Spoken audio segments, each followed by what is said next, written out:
ನಮಸ್ತೆ ಮಿತ್ರರೇ, ಎಲ್ಲರಿಗೂ ತುಳಸಿ ಹಬ್ಬದ ಶುಭಾಶಯಗಳನ್ನು ಕೋರುತ್ತಾ ಇವತ್ತು ಒಂದು ಮಸಾಲೆ ದೋಸೆ ಮಾಡೋಣ. ಅದು ಅಕ್ಕಿಯನ್ನು ಬಳಸದೆ, ಉದ್ದನ್ನು ಬಳಸದೆ, ಸಿಂಪಲ್ ಆದ, ಕ್ರಿಸ್ಪಿ ಬೇಕಿದೆ ಕ್ರಿಸ್ಪಿ, ಸಾಫ್ಟ್ ಬೇಕಿದೆ ಸಾಫ್ಟ್, ಹೇಗೂ ಮಾಡ್ಬೋದಾದ ಒಂದು ರುಚಿಕರವಾದ ಮಸಾಲೆ ದೋಸೆ. ಅಂದರೆ ಬಾಜಿಯನ್ನು ಮಾಡಿ ಅದರ ನಡುವೆ ಫಿಲ್ ಮಾಡಿ ಸಹ ತಿನ್ಬೋದು, ಚಟ್ನಿಯೊಂದಿಗೆ ತಿನ್ಬೋದು. ಹಾಗಾದರೆ ಈ ಒಂದು ರುಚಿಕರವಾದ ಮಸಾಲೆ ದೋಸೆಯನ್ನು ಹೇಗೆ ಮಾಡುವುದು ಎಂದು ನೋಡುವ ಮೊದಲು, ಯಾರೆಲ್ಲ ನನ್ನ ಚಾನಲನ್ನು ನೋಡ್ತಿದ್ದೀರಿ, ಯಾರೆಲ್ಲ ಇನ್ನೂ ಸಬ್ಸ್ಕ್ರೈಬ್ ಮಾಡಿಲ್ಲ, ದಯವಿಟ್ಟು ಸಬ್ಸ್ಕ್ರೈಬ್ ಮಾಡಿ, ಸಪೋರ್ಟ್ ಮಾಡಿ ಅಂತ ಹೇಳುತ್ತಾ ಬನ್ನಿ ಅಡಿಗೆ ಮನೆಗೆ ಹೋಗೋಣ. ನಮಸ್ತೆ ಮಿತ್ರರೇ, ಇವತ್ತು ಅಕ್ಕಿ ಬೇಡ, ಉದ್ದಿನ ಬೇಳೆ ಬೇಡ, ಆದರೂ ಸಹ ನಾವೊಂದು ಮಸಾಲೆ ದೋಸೆ ತಯಾರಿಸೋಣ. ಅದಕ್ಕೆ ನಾನು ನೋಡಿ ಕಡಲೆಬೇಳೆಯನ್ನು ಈ ಒಂದು ಬೌಲ್ನಷ್ಟು ಕಡಲೆಬೇಳೆಯನ್ನು ರಾತ್ರಿ ನೆನೆಸಿಟ್ಟುಕೊಂಡಿದ್ದೇನೆ. ಅದು ನೋಡಿ, ಕಡಲೆಬೇಳೆ ನೆನೆದ ಕೂಡಲೇ ತುಂಬ ಆಗುವುದು, ಇಷ್ಟು ಆಗಿದೆ. ಇದು ನೀವು ಬೇಕಿದ್ರೆ ಬೆಳಿಗ್ಗಿನ ಸಂಜೆಗೆ ಮಾಡೋದಾದರೆ ಒಂದು 12 ಗಂಟೆ ಹೊತ್ತಿಗೆ ಇದನ್ನು ನೆನೆಸಿಟ್ಟರೆ ಆಯಿತು. ಒಳ್ಳೆ ಮಸಾಲೆ ದೋಸೆ ರೆಡಿ ಆಗ್ತದೆ.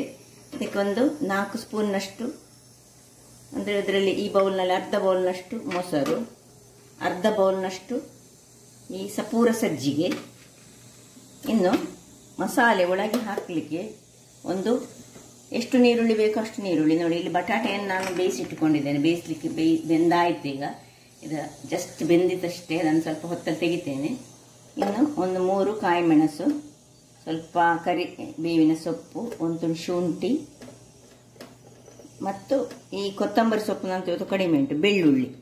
ಬೆಳ್ಳುಳ್ಳಿ ಒಂದು 4-6 ಎಸಳಿನಷ್ಟು ಬೇಕಾಗ್ತದೆ. ಈಗ ಇದನ್ನೆಲ್ಲ ಕಟ್ ಮಾಡಿ ಇಟ್ಕೊಳ್ಳೋಣ. ಅದರ ಮೊದಲು ನಾವೇನು ಮಾಡೋದು ಅಂದರೆ, ಒಂದು ಮಿಕ್ಸಿ ಜಾರ್ನಲ್ಲಿ ಮೊದಲಿಗೆ ಈ ಒಂದು ಕಡಲೆಬೇಳೆಯನ್ನು ಹಾಕೊಳ್ಳೋಣ. ಕಡಲೆಬೇಳೆ ಹಾಗೂ ಈ ಶುಂಠಿಯನ್ನು ಸ್ವಲ್ಪ ಒಳ್ಳೆ ಜಜ್ಜಿಕೊಳ್ಳೋಣ. ಒಳ್ಳೆ ತೊಳೆದಿಟ್ಟುಕೊಂಡಿದ್ದೇನೆ ನಾನು. ಒಂದು ತುಂಡು ಸಹ ಅದು ಬಾಯಲ್ಲಿ ಸಿಕ್ಕಬಾರ್ದು, ಬಟ್ ಅದರ ಅಂಶ ಅದರಲ್ಲಿ ಹೋಗಬೇಕು ನಮಗೆ. ಸೊ ಎಲ್ಲ ಇದು ಅದರೊಟ್ಟಿಗೆ ಒಂದು ಕಾಯಿ ಮೆಣಸು, ನಿಮಗೆ ಬೇಕಿದ್ದಷ್ಟು ಕಾಯಿ ಮೆಣಸು, ನಾನು ಎಷ್ಟಂತ ಹೇಳೋದಿಲ್ಲ, ಅದು ನಮಗೆ ಬೇಕಿದ್ದಷ್ಟು. ಇನ್ನು ಈ ಒಂದು ಅರ್ಧ ಬೌಲ್ನಷ್ಟು ಇದನ್ನು ಈಗ ಹಾಕೊಳ್ಳೋದಿಲ್ಲ, ಮೊದಲಿಗೆ ಇದನ್ನು ಮೊಸರಿನೊಟ್ಟಿಗೆ ನಾನು ಗ್ರೈಂಡ್ ಮಾಡಿಕೊಳ್ತೇನೆ. ಮತ್ತೆಷ್ಟು ನೀರು ಬೇಕಂತ ಹೇಳಿ ನೋಡ್ತೇನೆ. ಇದಕ್ಕೆ ಸ್ವಲ್ಪ ಹದ ಕೋಸ್ಲಿ ಗ್ರೈಂಡ್ ಮಾಡ್ಕೊಳ್ಳೋಣ. ಇದನ್ನು ಗ್ರೈಂಡ್ ಮಾಡಿ ನಾನು ನಿಮಗೆ ತರ್ತೇನೆ. ವೀಕ್ಷಕರೇ, ಇಲ್ಲಿ ನೋಡಿ, ಅರ್ಧದಷ್ಟು ಗ್ರೈಂಡ್ ಆಗಿ ಬಂತು. ಈಗ ಇದನ್ನೆಲ್ಲ ಪುನಃ ಹಿಂದಕ್ಕೆ ಹಾಕ್ಕೊಂಡು, ಇನ್ನು ಈ ರವೆ, ಅರ್ಧದಷ್ಟು ರವೆ ಮತ್ತು ಈ ನಮ್ಮ ಮೊಸರಿನ ಇದಕ್ಕೆ ಸ್ವಲ್ಪ ನೀರು ಹಾಕ್ಕೊಂಡು, ಒಂದು 2 ಬೌಲ್ನಷ್ಟು ನೀರು ಹಾಕ್ಕೊಂಡು ಇದನ್ನು ಫೈನಾಗಿ ಕಡಿದುಕೊಂಡು ತರಿಸ್ತೇನೆ. ಒಳ್ಳೆ ಫೈನ್ ಆಗಬೇಕು. ವೀಕ್ಷಕರೇ, ಇಲ್ಲಿ ನೋಡಿ, ಒಳ್ಳೆ ಗ್ರೈಂಡ್ ಆಗಿ ಬಂತು. ಈಗ ಇದನ್ನೊಂದು ಪಾತ್ರೆಗೆ ಶಿಫ್ಟ್ ಮಾಡೋದು. ದಪ್ಪ ಆಗಿದೆ,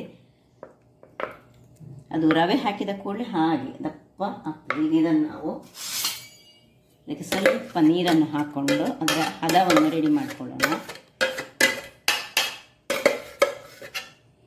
ನೋಡಿ, ದಪ್ಪ ಆಗಿದೆ, ತುಂಬ ತೆಳುಸಾಗಲಿಕ್ಕಿಲ್ಲ. ಸ್ವಲ್ಪ ನೀರು ಹಾಕ್ಕೊಂಡು ಇದಕ್ಕೆ ನಾನು ಇದರ ಕನ್ಸಿಸ್ಟೆನ್ಸಿಯನ್ನು ತೋರಿಸ್ಕೊಡ್ತೀನಿ. ಒಮ್ಮೆಲೆ ತುಂಬ ನೀರು ಸಹ ಹಾಕ್ಲಿಕ್ಕೆ ಹೋಗಬೇಡಿ. ಈಗ ಇದಕ್ಕೆ ಉಪ್ಪನ್ನು ಹಾಕೊಳ್ಳೋಣ.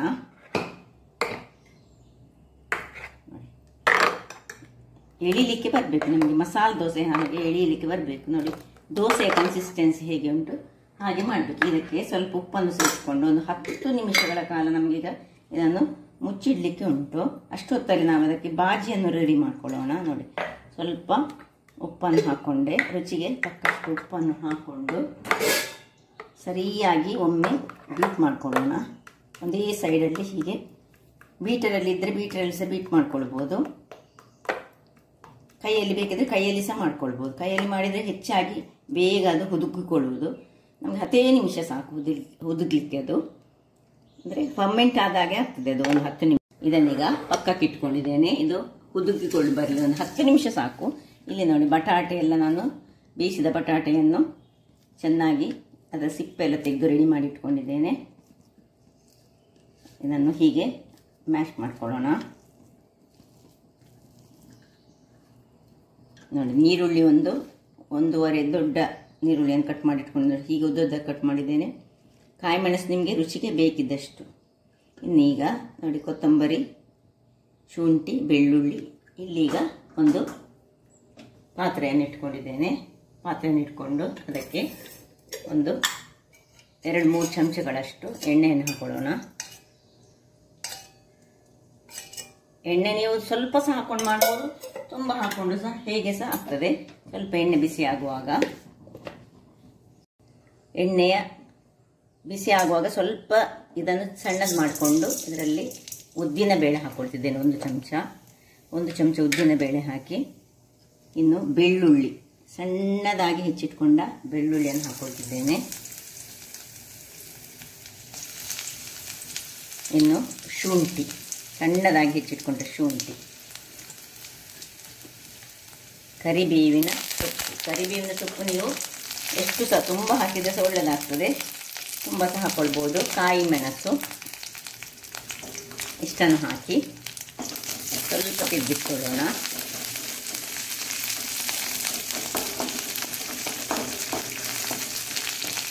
ಸ್ವಲ್ಪ ಬಾಡುವಾಗ ಇಲ್ಲಿ 1 ಚಮಚದಷ್ಟು ಸಾಸಿವೆಯನ್ನು ಹಾಕ್ಕೊಂಡು ಈಗ ಸ್ವಲ್ಪ ಉರಿ ದೊಡ್ಡದು ಮಾಡ್ಕೊಳ್ಳೋಣ. ಸಾಸಿವೆ ಉರಿಲಿ ವೀಕ್ಷಕರೇ. ಈಗ ನೀರುಳ್ಳಿ,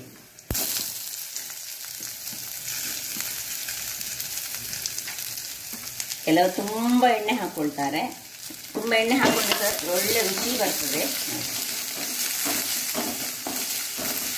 ಒಳ್ಳೆ ಇದು ಸ್ವಲ್ಪ ಬಾಡಲಿ, ಈ ನೀರುಳ್ಳಿ ಇದರಲ್ಲಿ ಬಾಡಬೇಕು. ಅದಕ್ಕೋಸ್ಕರ ಸ್ವಲ್ಪ ನಾನು ಇಲ್ಲಿ ಬೇಕಿದ್ರೆ ನೀವು ಒಂದು ಟೊಮ್ಯಾಟೊವನ್ನು ಸಹ ಹಾಕ್ಕೊಳ್ಬೋದು. ಈರುಳ್ಳಿ ಸ್ವಲ್ಪ ಬಾಡುವಾಗ ಒಂದು ಸಣ್ಣದಾಗಿ ಹೆಚ್ಚಿಟ್ಟ ಟೊಮ್ಯಾಟೊವನ್ನು ಹಾಕ್ಕೊಳ್ತಿದ್ದೇನೆ. ಎಲ್ಲವನ್ನು 1 ನಿಮಿಷಗಳ ಕಾಲ, ಇಲ್ಲೇನು ನೀರು ನಾನು ಹಾಕ್ಕೊಳ್ಳಿಲ್ಲ, ಸ್ವಲ್ಪ ಉಪ್ಪನ್ನಾಗ ಹಾಕ್ಕೊಂಡಿದ್ದೇನೆ, ಅದು ಒಳ್ಳೆ ಬಾಡ್ತದೆ. ಸೊ ಸ್ವಲ್ಪ ಒಂದು ಸಣ್ಣ ಉರಿಯಲ್ಲಿ ಮುಚ್ಚಿಟ್ಕೊಳ್ಳೋಣ. 1 ನಿಮಿಷಗಳ ಬಳಿಕ ಇದು ಒಳ್ಳೆ ಪರಿಮಳ ಬರ್ತಾ ಉಂಟು. ಇಲ್ಲಿಗ ನಾನೀಗ ಸ್ವಲ್ಪ ಉಪ್ಪನ್ನು ಹಾಕ್ಕೊಳ್ತಿದ್ದೇನೆ. ಆಗ ನೀರುಳ್ಳಿ ಬಾಡಲಿಕ್ಕೆ ಆಗುವಾಗಲೇ ಉಪ್ಪು ಹಾಕಿದರೆ ಒಳ್ಳೆಯದು. ಇನ್ನು ಏನು ನಾವು ಮ್ಯಾಶ್ ಮಾಡಿಟ್ಕೊಂಡಿದ್ದೇವೆ ಬಟಾಟೆ, ಅದನ್ನು ಹಾಕ್ಕೊಂಡು ಸ್ವಲ್ಪ ತಿರುಗಿಸ್ಕೊಳ್ಳೋಣ. ಇನ್ನು ಹಳದಿಯ ಪುಡಿ 1 ಚಮಚದಷ್ಟು ನಾನು ಈ ಚಿಕನ್ ಮಸಾಲ ಪುಡಿ ಹಾಕಿದ್ದೇನೆ. ನೀವು ಗರಂ ಮಸಾಲೆ ಪುಡಿ ಸಹ ಹಾಕ್ಕೊಳ್ಬೋದು, ಹಾಕದೇ ಇಡ್ಬೋದು. ಅದು ಸ್ವಲ್ಪ ಒಳ್ಳೆ ಟೇಸ್ಟನ್ನು ಕೊಡ್ತದೆ. ಅದರಲ್ಲಿ ಏನಿಲ್ಲ, ಎಲ್ಲ ಗರಂ ಮಸಾಲೆ ಹಾಗೆ ಇರುವುದು. ಎಲ್ಲವನ್ನು ಸ್ವಲ್ಪ ಮಿಕ್ಸ್ ಮಾಡಿಕೊಂಡು ಅದಕ್ಕೆ ಸ್ವಲ್ಪ ನೀರನ್ನು ಹಾಕ್ಕೊಳ್ತಿದ್ದೇನೆ. ಎಷ್ಟು ಬೇಕಷ್ಟೇ ನೀರನ್ನು ಹಾಕ್ಕೊಂಡು ಒಂದು 1/4 ಲೋಟ ಸಹ ಬೇಡ, 1/4 ಲೋಟಕ್ಕಿಂತ ಸಹ ಕಡಿಮೆ ನೀರನ್ನು ಹಾಕಿ ಈಗ ಈ ಚಿಕನ್ ಮಸಾಲೆ ಅಥವಾ ಗರಂ ಮಸಾಲೆ ಸ್ವಲ್ಪ ಹಾಕಿದರೆ ಚೆನ್ನಾಗಿ ಬರ್ತದೆ. ಬೇಡದಿದ್ದರೆ ಸ್ಕಿಪ್ ಮಾಡ್ಬೋದು. ಮುಚ್ಚಳವನ್ನು ಮುಚ್ಚಿ 2 ನಿಮಿಷ ಬೇಯಿಸ್ಕೊಳ್ಳೋಣ. ವೀಕ್ಷಕರೇ, ಇಲ್ಲಿ ನೋಡಿ ಆಯಿತು, ರೆಡಿ ಆಯಿತು, ಎಲ್ಲ ಡ್ರೈ ಆಯಿತು. ಈಗ ಬಾಜಿ ಒಂದು ರೆಡಿ ಆಯಿತು. ಇದನ್ನು ಪಕ್ಕಕ್ಕೆ ಇಟ್ಕೊಳ್ಳೋಣ. ಇದು ಇಲ್ಲಿ ಇರಲಿ. ಇನ್ನು ಇದರಲ್ಲಿ ನಾನು ಬೇಕಿದ್ದರೆ ನಾವು ನಾನ್ ಸ್ಟಿಕ್ಕರ್ಸ್ ಯೂಸ್ ಮಾಡ್ಬೋದು, ಅಥವಾ ಕಬ್ಬಿಣದ ಕಾವಲಿ ಬೇಕಿದ್ರೆ ಕಬ್ಬಿಣದ ಕಾವಲಿಯಲ್ಲಿ ಸಹ ಮಾಡ್ಬೋದು. ನಾನು 2ರಲ್ಲಿ ಸಹ ಮಾಡ್ತೇನೆ. ಈಗ ಇದನ್ನು ಬಿಸಿ ಆಗಲಿಕ್ಕೆ ಇದು ಬಿಸಿ ಆಗಲಿ. ಕಾವಲಿ ಬಿಸಿ ಆಗುವಾಗ ಇಲ್ಲಿಗ 10 ನಿಮಿಷ ಕಳೆದಿದೆ ನಮ್ಮದೆಲ್ಲ ಬಾಜಿ ಎಲ್ಲ ಮಾಡುವಾಗ. ನೋಡಿ ಹೇಗೆ ಉಂಟು ನೋಡಿ. ಅದಕ್ಕೆ ಏನು ನಾವು ಏನೋ ಆಗಲಿ ಏನು ಹಾಕ್ಲಿಕ್ಕಿಲ್ಲ. ಏನೋ ಬಳಸದೆ ಮಾಡುವಂತಹ ಈ ಒಂದು ದೋಸೆ ನೋಡಿ. ಈ ಹಿಟ್ಟು ದೋಸೆ ಹಿಟ್ಟು, ನಾವು ಹೇಗೆ ದೋಸೆ ಹಿಟ್ಟು ಮಾಡ್ತೇವೆ, ಉದ್ದಿನ ದೋಸೆ ಹಿಟ್ಟು ಹೇಗೆ ಮಾಡ್ತೇವೆ, ಆ ಹಿಟ್ಟಿನಲ್ಲಿ ಆ ಹಿಟ್ಟಿನ ಥರ ಇರಬೇಕು ನೋಡಿ. ಈಗ ಇದು ಕಾವಲಿ ಕಾಯಿಲಿ. ವೀಕ್ಷಕರೇ, ಕಾವಲಿ ಬಿಸಿಯಾಗಿದೆ ನೋಡಿ.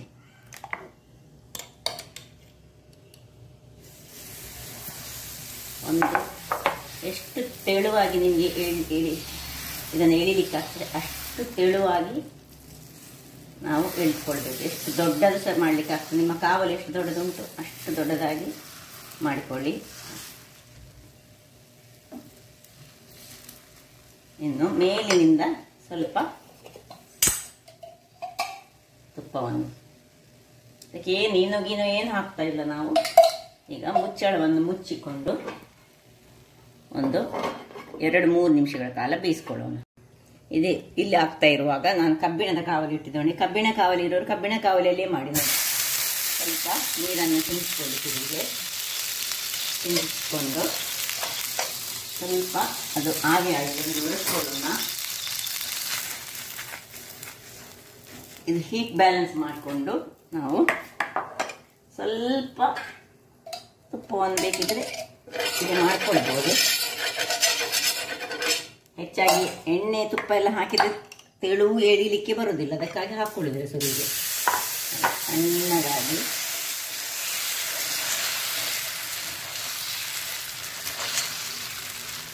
ಇದರಲ್ಲಿ ಅದು ಸಣ್ಣ ಮಸಾಲೆ ದೋಸೆ ಆಗ್ತದೆ. ಸ್ವಲ್ಪ ತುಪ್ಪ ಮೇಲಿಂದ ಹಾಕ್ಕೊಂಡು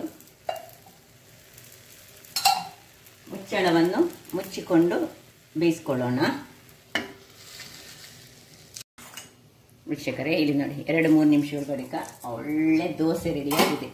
ಈಗ ನೋಡಿ ಎಷ್ಟು ಕ್ರಿಸ್ಪಿಸ್ ಆಗ್ತದೆ ನೋಡಿ, ಹೇಗೆ ಉಂಟು ನೋಡಿ, ಹೇಗೆ ಬಂದಿದೆ. ಈಗ ಇದರ ನಡುವಿಗೆ ನಾವು ಮಾಡಿಟ್ಟಂತಹ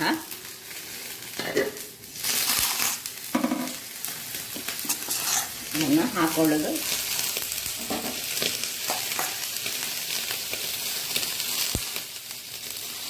ಇಲ್ಲಿ ಬೇಕಿದ್ರೆ ನಿಮ್ಮ ಹತ್ರ ಬೇರೆ ಈ ರೆಡ್ ಚಟ್ನಿ ಇದ್ರೆ ಸಹ ಹಾಕ್ಕೊಳ್ಬೋದು, ಅಥವಾ ಪುಡಿ ಅಂತ ಸಿಗ್ತದಲ್ಲ ಅದನ್ನು ಸಹ ಹಾಕ್ಕೊಳ್ಬೋದು. ಇದನ್ನು ಹೀಗೆ ಮಾಡಿಕೊಂಡು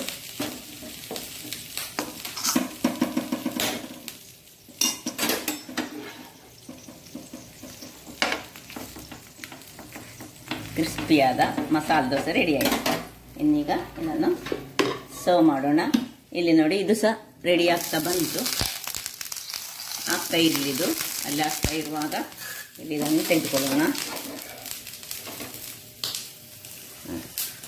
ರುಚಿಕರವಾದ ಹಾಗೂ ಸುಲಭ ರೀತಿಯಲ್ಲಿ ಮಾಡುವಂತಹ, ಅಕ್ಕಿ ಏನು ಯೂಸ್ ಮಾಡದೆ ಮಾಡಿದಂತಹ ಒಂದು ಮಸಾಲೆ ದೋಸೆ. ಕ್ರಿಸ್ಪಿ ಸಹ ಉಂಟು ನೋಡಿ.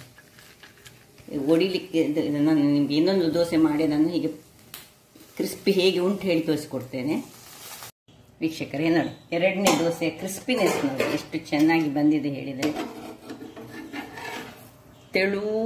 ತೆಳುವಿಗೆ ತೆಳು ನೋಡಿ, ನಿಮಗೆ ಕಾಣ್ಬೋದು ಹೇಗೆ ಉಂಟಂತ ನೋಡಿ.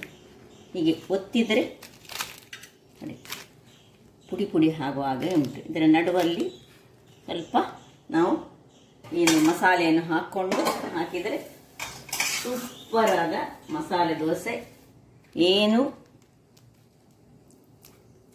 ಅಕ್ಕಿಯನ್ನು ಬಳಸದೆ, ಉದ್ದಿನ ಬೇಳೆಯನ್ನು ಬಳಸದೆ ಒಂದು ಕ್ರಿಸ್ಪಿಯಾದ ಮಸಾಲೆ ದೋಸೆಯನ್ನು ಮಾಡ್ಬೋದು. ಹೀಗೆ ಕಾಣ್ಬೋದು, ಹೀಗೆ ಒತ್ತಿದರೆ ಹೊಟ್ಟೆ ಆಗ್ತದೆ ಅಷ್ಟು ನೋಡಿ. ಹಾಗಾದರೆ ನೋಡಿದ್ರಲ್ಲಿ ವೀಕ್ಷಕರೇ, ಒಂದು ಸುಲಭ ರೀತಿಯಲ್ಲಿ ಮಾಡುವಂತಹದ್ದು. ಕ್ವಿಕ್ಕಾಗಿ ನಮಗೆ ಮಸಾಲೆ ದೋಸೆ ತಿನ್ನಲಿಕ್ಕೆ ಆಸೆ ಆದರೆ ಹೋಟೆಲಿಗೆ ಹೋದರೆ ಡಬ್ಬಲ್ ಅಥವಾ ತ್ರಿಬಲ್ ಅಮೌಂಟನ್ನು ಕೊಟ್ಟು ನಾವು ಮಸಾಲೆ ದೋಸೆ ತಿನ್ನಬೇಕಾಗ್ತದೆ. ಮನೆಯಲ್ಲಿ ಎಲ್ಲ ಸಹ ಒಟ್ಟಿಗೆ ಒಂದು ಸುಲಭ ರೀತಿಯಲ್ಲಿ, ರುಚಿ ಸಹ ಅಷ್ಟೇ ಚೆನ್ನಾಗಿ ಬರ್ತದೆ. ಹಾಗಾದರೆ ನನ್ನ ಈ ಕುಕಿಂಗ್ ಚಾನಲ್ ನಿಮಗೆ ಇಷ್ಟ ಆದರೆ ಬೋಳೂರು ಸುವರ್ಣ ಚಾನಲನ್ನು ಲೈಕ್ ಮಾಡಿ, ಶೇರ್ ಮಾಡಿ ಹಾಗೂ ಸಬ್ಸ್ಕ್ರೈಬ್ ಮಾಡಿ, ಹಾಗೂ ನನ್ನ ಇನ್ಸ್ಟಾಗ್ರಾಮ್ ಪೇಜನ್ನು ಫಾಲೋ ಮಾಡಿ. ಧನ್ಯವಾದಗಳು.